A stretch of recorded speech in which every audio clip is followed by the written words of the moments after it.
पाथर्डी तालुक्यातील शिरसाटवाडी या ठिकाणी भाजपचे उमेदवार मोनिका राजळे यांच्यावर दगडफेक करण्याचा प्रकार घडलाय।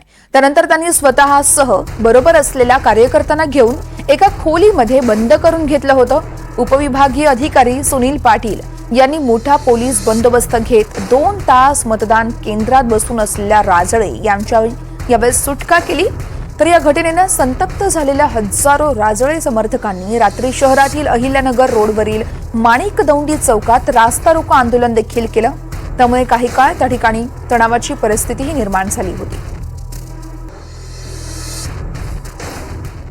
धमकीची फोन येत आहे, तुम्हाला त्यांना आधार देणं गरजेचं आहे। मी मतदान संपलं, अर्धा 15-20 मिनिटच राहिले होते, मी निघून जाईल इथून।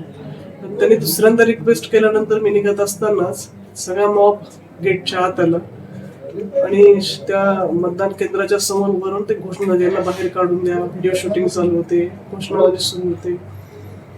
आम्ही निघायच्या तयारीत असताना 2-3 दगड आले। एक माझ्या कार्यकर्त्याला लागला, एकाचा शर्ट फाटला, एक मलाही थोडासा उजव्या खांद्याला दगड लागला।